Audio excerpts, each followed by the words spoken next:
Well, the festive Premier League fixtures continue after, well, a pretty bonkers Boxing Day fixture list that was spread over the past 3 days. We are back today to look ahead to the whole of matchday 20 as we pass the halfway point in this Premier League season. And of course, as part of that, we'll look ahead to our feature game tomorrow lunchtime that I'll be attending between Luton Town and Chelsea. So hopefully you're looking forward to all of that. And as always, we will go through all of our predictions for the weekend fixtures. So do the same in the comments, get yours down below. And if you do beat or match my score, you will get a shout out in the next recap, which actually now will be in a couple of weeks because we've got a little break for the FA Cup after this lot. Don't worry though, if you want your predictions fixed, we'll be back with Championship ones tomorrow for New Year's Day. But for now, let's start our look ahead to matchday 20 with a big preview of Luton Town v Chelsea. And of course, it has been a very good Christmas for Luton Town. Since the unfortunate abandonment of Bournemouth, 2 back-to-back wins at home to Newcastle and away at Sheffield United. And what a crucial game one in bizarre circumstances at Bramall Lane on Boxing Day. It was a bit of a strange game for several reasons because in the first half it was just all too comfortable for Luton, something we've not really seen much this season. They have been the better side against Newcastle but against Sheffield United in that first half, it did look like Premier League v Championship. While you can question the Sheffield United team selection, Luton were definitely the dominant force. And of course, while Wes Foderingham didn't cover himself in glory for the opener, it was a very dominant Luton display, albeit they then gave up a chance in stoppage time from a set piece. What we did see at half-time though, and credit to them, was Chris Wilder matching up the tactical side a bit. Max Lowe was the man to come on the left-hand side, and he helped deal with that threat from Alfie Doughty and Townsend on the right wing of Luton. And just like that, in a blink of an eye, Sheffield United were 2-1 up and had the ascendancy in the game. 2-0 goals really, but Sheffield United definitely got on top of that stage and made a real game of it. But then we had the big turnaround, and let's be honest, Jack Robinson is probably the man who's going to take a bit of the criticism for it. But I don't buy into the luck narrative quite as much as some of the others, because of course we know Luton's game is based around both set pieces, getting the ball into attacking areas quickly, and peppering the box with quality service and crosses when the opportunity arises, which after coming off the bench, Carlton Morris and Chio Ogbene were able to be a threat in those wider areas. Morris probably looking a bit more mobile than we'd seen in recent weeks, which is great news for Luton. Maybe gives Rob Edwards a selection headache ahead of the weekend if they're both fit, because Adebayo in the first half was phenomenal as well. But what we saw in the end was a number of crosses. Jack Robinson trying to manhandle Osho. Unfortunately for him, he then took the attention away from winning the header and flicked into his own net.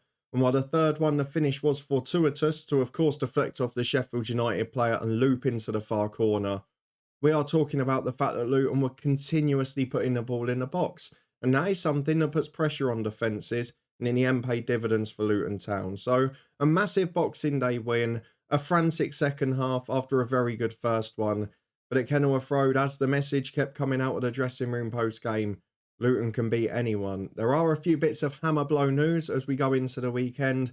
Marvellous Nakamba had missed out after his suspension due to a knee injury, which is now more serious than first thought. Looks like he's going to be out for 6 to 8 weeks, which could be an even bigger problem, with Pelly likely going off to AFCON and leaving Luton with not much behind Barkley and Lokonga, just the returning Clark and Luke Berry, who you would imagine once Pelly is back may be authorised to go on loan. Issa Kabore also due to go, but 2 weeks without a league fixture after this one, so a real opportunity to get one more big push out the lads and then give a few of them a rest against Bolton, because let's be honest, as much as I love the FA Cup, it's not going to be the priority this year. But most importantly, particularly given the score in the early kickoff with Forest winning, and then later in the match day with defeats for the likes of Everton and Palace, Luton have kept themselves in the mix and are a lot closer than the other two sides that were promoted. They are just 1 point away from safety. They're almost up towards a point a game now, and all that talk about the worst 3 you'll ever see at the bottom, well, it's now looking like a proper relegation battle, isn't it? But now we come into this Chelsea game, and it's a bit of a weird scenario because, yes, Chelsea beat Palace at home, but it was unconvincing. It was a late penalty that did the job, and again, Chelsea huffed and puffed, but without really creating great chances and missing some absolute howlers. So you've got to ask the question, where's the striker going to come? And Kunku's looking promising, but we know he can't do 90 yet. Nicholas Jackson, in fairness, while he's not been brilliant in some of the bigger games, has made a habit of scoring both against Luton earlier in the season when Luton were warming to the Premier League, and also against the likes of Burnley where he picked up a couple as well. So we do know that's where he's got the goal threat. Luton have got to make sure they don't give up the same space. And of course, Luton are a very different proposition to the one that played at the start of the season against Chelsea at the Bridge. But also, so are Chelsea if they've got Nkunku in the team, albeit they're missing a few key players defensively as well. There's question marks over the goalkeeper who, probably excitingly for Luton fans and a big source of encouragement, is that he's not looked particularly strong coming for crosses and commanding his area. Very good shot stopper and a very big goalkeeper, but not looked the best when commanding his area, which with Luton's set-piece record, if they can get any ascendancy, might be a real source of encouragement, as we saw against both Sheffield United and against Newcastle with where the goals came from. Of course, we've also got to discuss the Ross Barkley topic because he again was awarded man of the match by the punditry team on the day and again was a significant influence in the middle of midfield. He's dominating the ball well, and Chelsea, while they've signed multi-100 million pounds worth of brilliant talent in there, it's not really clicking just yet, and Conor Gallagher, who normally likes to be the man playing a bit further forward, might be forced into a slightly more defensive game. Caicedo's not had the best few weeks recently, should have been sent off very early in that League Cup tie against Newcastle, and has made a couple of individual errors as well. So I do feel that that's an opportunity for Luton to get into it. The question is though, can Lokonga and Barkley keep the fitness up? Will Pelly maybe get the run just to make sure Lokonga's protected? I don't know. But going into this game, it's going to be interesting to see how we get on. I do think the other selection dilemma is at left wing back. I know a few people have mentioned it. I wouldn't be shocked if Mads Andersen came in and Amari Bell moved out to left wing back, purely because if you look back to the start of the season, that combination of Giles with Bell inside is sort of what lost us the game on that day, because Sterling terrorised them, albeit in more confident form than he is now. He was the difference on that night and really tore us apart. If you look by comparison at how we lined up for the most part against Liverpool, where Gabe Osho played on that left of the back three, moved across from the centre and really did a job on Mo Salah, I feel like that might be the opportunity for us, with Bell providing the extra defensive security in the wing-back role. And obviously, if Kabore's not fit, Doughty will play on the right. If not, it'll probably be problem solved, because Doughty will switch to the left, and then on the right, we'll have Issa Kabore. So a really interesting game on paper.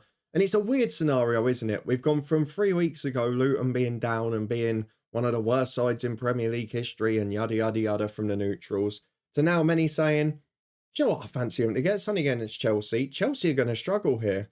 And it is remarkable that a side come in with £1 billion spent in a year and a half to a side that, well, broke every transfer record by spending about 15 million this summer, is being discussed in this way. And I just feel it's a bit of a worry that people are now saying, wow, Chelsea are going to struggle here.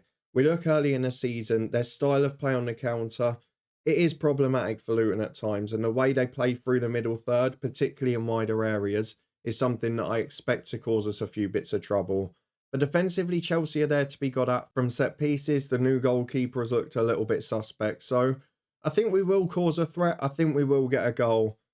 I'm going to go against the grain on this one. It's got to a weird situation where Luton fans are kind of half expecting a result against Chelsea. I think we might just get edged out on this one. It's a shame after back-to-back wins, but we're back in the mix, which is crucial. On this occasion, though, I'm going to go for Chelsea to nick it, and I'm going to go by 2-1. And I hope I'm wrong, because generally, that's not been the case this year. With that out of the way, though, let's go and move on to the rest of our predictions for matchday 20. By the way, I'm going to get some stick for some of the scores I've gone for, but given the amount of shocks we've seen over the last couple of match days in both the Premier League and Championship over the festive period, I've gone screw it. Let's go for some bold scorelines and try and nick the odd 3 points. Before we look ahead to matchday 20 though, let's have a quick recap of what happened in matchday 19, and you'll have to forgive me on this one, because I've gone back to pen and paper notes. So for me, it was a bit of a disappointing one. A very good start on Boxing Day, 3 correct outcomes picking up 3 points. At half-time of the Villa game, I was feeling very confident. At full-time, you've got to say fair play to United. And then from that point on, no points across the whole of Wednesday and Thursday. Not ideal. So only 3 points for me. And of course, because of all the shock scorelines, Newcastle and Arsenal both losing at home for the first time in God knows how long. Very few people going for a City win, bizarrely, myself included. And of course, that late United turnaround, Wolves getting a big win with 4 goals, Brighton Spurs being a bonkers game as well. It did lead to a very low scoring match day. So despite my poor score of 3 points, only 5 of you actually managed to beat me with another 3 level. So level with me on 3 points, W and G, Steve and Kieran, 3 of the regulars. Kurt and Mello got 5 apiece, so well done to you. Mitchell on 6, the runner-up for the match day. For the joint winners, Joe and Chris, a regular and a newcomer, 7 points apiece. And with Chris, no perfect scores, got 7 outcomes right, which on that week with those results is absolutely remarkable. Let's move on to match day 20 though and see the predictions I've gone for. You already know my score for tomorrow lunchtime. I've gone for Chelsea to nick it 2-1. Please, please, please, fingers crossed, let me be wrong. And then I've gone for goals galore from that point on. I've tried the cautious way. I've tried the going for 1s or 2s, and it's ended up costing me. So let's go mad. I've gone for Aston Villa to beat Burnley by 3-0. They're going to have to bounce back again. First half against United, they weren't even great, but they got a couple of goals. Burnley, against Liverpool, they put up a fight second half, but they're so susceptible at times defensively, and Villa will take advantage of that for me. Palace v Brentford is my low-scoring game of the week. Brentford were poor defensively against Wolves. Collins had a bit of a nightmare against his former club, but Palace starting to look decent again. Were unfortunate against Chelsea to an extent. They've got a bit of magic in their team, and I can bank on one moment. So Palace to beat Brentford 1-0. Probably not a good score for Luton, but they're both in it at the minute. City were good in the second half against Everton. Showed a lot of spirit after a poor first half, and probably been a bit leggy coming back from Saudi. Of course, still without De Bruyne and Haaland, the 2 best players in the league, you could argue, in their positions. But Sheffield United, they're so poor defensively. I'm going to go for City to win by 5-1. Wolves v Everton, I'm going to go for an away win. Wolves are going really well. They've done brilliantly under Gary O'Neill. That Hwang injury, though, could be a really big one. It has been their biggest goal threat at home this season. Everton, they've had some good performances on the road this year, and the first half against City was encouraging. I know their squad's a little thin in certain areas, but I think that's one of those ones where they might just spring a surprise now. People will be expecting a Wolves result, so I'm going to go for Everton to nick it. Similar for the next game, to be honest. Forest v United, I've gone for a 2-1 home win. Chris Wood rolled back the years against Newcastle. In fact, that's not an accurate description because I've never seen Chris Wood play like that. Scored a couple against Luton earlier in the year, a bit more of a traditional way. The second and third goal, the footwork, he looked like old Ronaldo. I think there was a clip on social media, wasn't there? He was brilliant. United, everyone's now saying, oh, they've turned a corner, they've fixed everything. Genuinely delighted for Højlund because you could see how much that moment meant to him. But defensively, they can be got at. Forest, I think after the maybe a little bit of trepidation about Nuno coming in for Steve Cooper, they'll be on board after the last performance. So I think Forest might surprise the odds here with a 2-1 win. Fulham Arsenal, you're going to need a response from the visitors. Very poor, bit tepid in front of goal against West Ham. Another one of my new least favourite and meaningless stats coming out regularly. Touches in the opposition box. Does not matter. Seriously. Fulham versus Arsenal, I'm going 3-0 to the visitors. Fulham have been poor recently since their back-to-back 5-0s.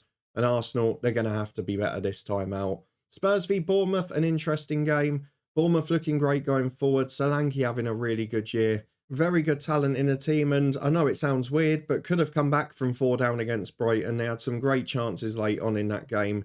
But defensively, with both Romero and Van der Ven out, they just can't cope. Ben Davies and Emerson Royale, it's not the centre-half partnership to go. Basuma still suspended. Last game for Sarr before AFCON as well. With Benson Core out, with Skip unavailable the last game as well.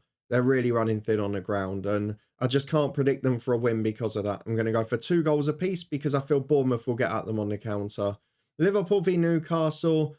Again, it's just coming to a bit of a head for Newcastle. They need January quickly. I've got a feeling we'll see probably 2 players coming in that midfield very quickly after the window opens. Liverpool looking brilliant at the minute. They weren't vintage at Burnley, but the first half they could have scored 2 or 3. And at home, if they score early against Newcastle, I really think they'll do a number on them. I'm going to go by 4-1.